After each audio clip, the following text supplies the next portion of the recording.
Ada cah kangkung, mie kangkung, kangkung belacan. Wah, enak-enak ya olahan dari kangkung. Kawan, tahu nggak kalau kangkung atau Ipmoea aquatica adalah salah satu jenis sayur-sayuran yang ditanam untuk bahan pangan loh. Namun, sayangnya kangkung termasuk salah satu sayuran yang sangat mudah layu. Hal itu karena kangkung memiliki kadar air yang sangat tinggi.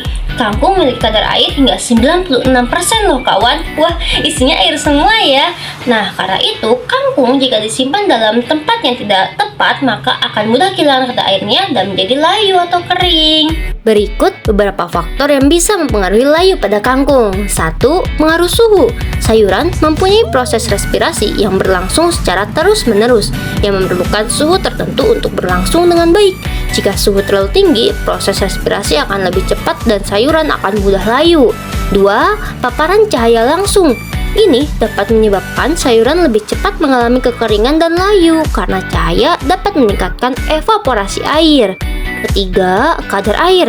Kadar air yang tinggi pada sayuran dapat mempengaruhi kesegaran sayur. Kadar air yang tinggi dapat mempengaruhi tekstur sayur dan menjadi tempat tumbuhnya mikroba. Selain itu, sayuran tanpa air cenderung akan mudah layu dan kering karena kekurangan air untuk bertahan hidup.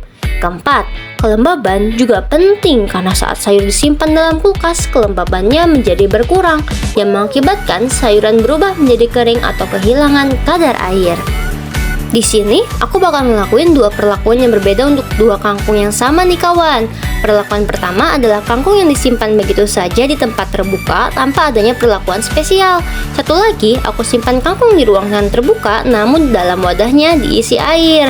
Di kangkung pertama ini dapat dilihat bahwa mulai dari jam kedua, kangkung sudah mulai layu. Hingga akhirnya pada jam ke-14, kangkung sudah benar-benar kering dan layu.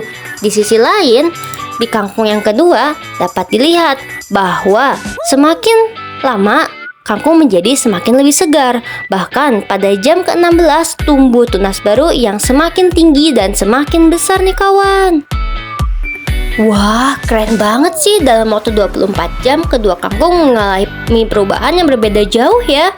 Kangkung tanpa air dengan cepat menunjukkan proses layu dan kekeringan. Sedangkan kangkung yang diberikan air menjadi lebih segar, bahkan muncul banyak tunas baru. Kesimpulannya, kangkung bisa saja diawetkan dengan disimpan dalam lemari pendingin. Namun, menyimpan kangkung dalam wadah berisi air akan membuat kangkung menjadi lebih segar. Itu karena kangkung merupakan sayuran yang mampu bertahan hidup hanya dengan diberikan air hingga dapat menjadi tanaman invasif. Namun, hal itu membuat tata penyimpanan kangkung lebih mudah agar bisa selalu segar. Mungkin cukup sekian penjelasanku hari ini. Sampai jumpa lain waktu. Bye-bye.